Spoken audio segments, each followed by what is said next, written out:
He came to bring. He didn't come to bring peace. Right. But a sword. A sword. Oh man. I didn't know that. I came not to send peace, but a sword. So that song, peace on earth, glory. Oh, okay, that one right there. Oh, so that song is wrong. Wrong. Oh, okay. All right. Continue. For I am come to set a man at variance against his father. Ooh. And a daughter against her mother. Mm-hmm. And the daughter-in-law against her mother-in-law. Mm-hmm. And a man's foes shall be they of his own household. Say that, Pat. I mean, Khazaq. And we haven't really seen the seriousness of this yet, because the time is coming where we're going to be forced to pronounce what we stand on. And when that happens, your family that knows you will give you up. Best believe that. We haven't gotten here yet. A lot of people think that we got here already. We haven't gotten there yet. There is going to come a time where we're going to be challenged and pressed to pronounce what we stand on. This is why he say, those who deny me before men, my Father will deny him. I will deny him before my Father, which is in heaven. Continue. He that loveth his father or mother more than me is not worthy of me. And Stop. We have a whole lot of people that are in this truth, and I'm going to say that, in this truth. Go ahead.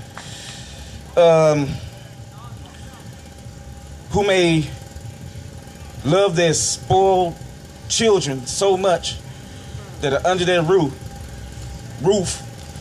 that they won't force them, or at least suggest or point them in the direction to serve Yah the way that they should serve him. Or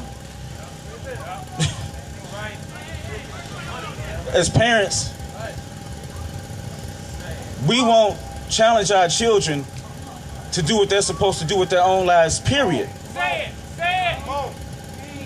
Because of the so-called love. Because it says if we spare the rod, we spoil the child. In fact, if we don't discipline our child, we hate our children. Listen to and I'm a willing obedient. A lot of people think I'm rough, and I can be, but I'm a willing obedient to that one. Go ahead. He that loveth his father or mother more than me is not worthy of me. And he that loveth his son or daughter more than me is not worthy of me. Continue. And he that taketh not his styros or cross and follows after me is not worthy of me. What that means is that this lifestyle that you had before you came into this truth, when you pick it up, you're going to have some crosses to bear. You're going to have them, you're going to have them, you're going to have them. They first going to be with yourself. You know, but when it really come down to it, and if the Father puts us to death before that real time come, we got our own personal crosses that we have to endure. We have our crosses with family. We have our crosses with obeying our slave masters at work. You know. You said with the wife? Oh, okay, all right.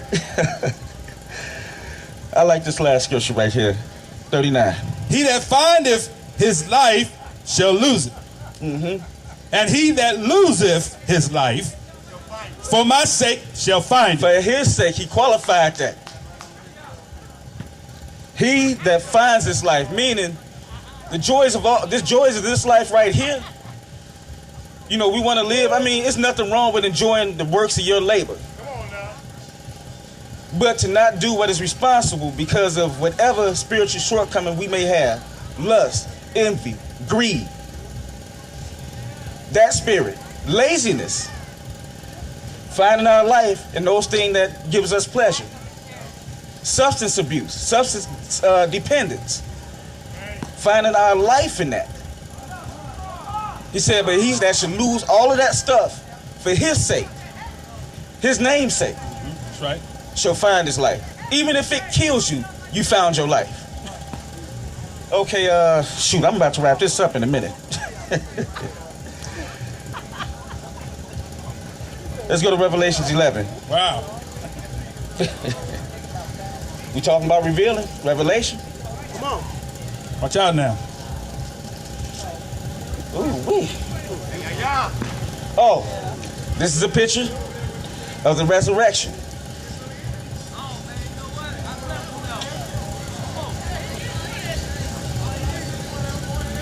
Go ahead, begin.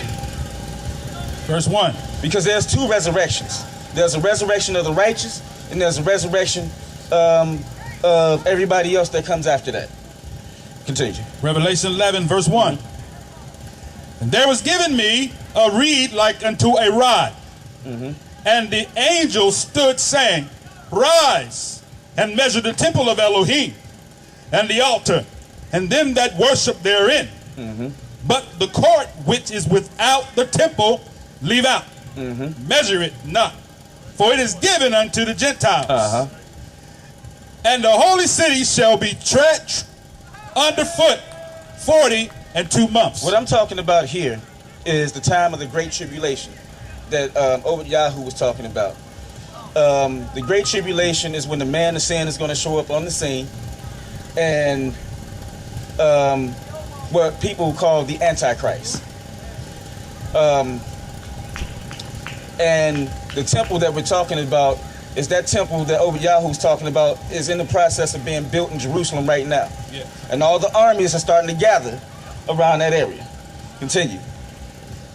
And I will give power unto my witnesses, and they shall prophesy 1,260 days, clothed in sackcloth. How many days is that? What time amount of period is that? 3.5 years. So we're on the same page. Okay.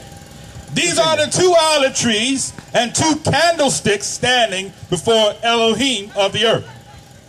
And if any man will hurt them, fire proceed out of their mouth, and devoureth their enemies. And if any man will hurt them, he must in this manner be killed. Right. Continue.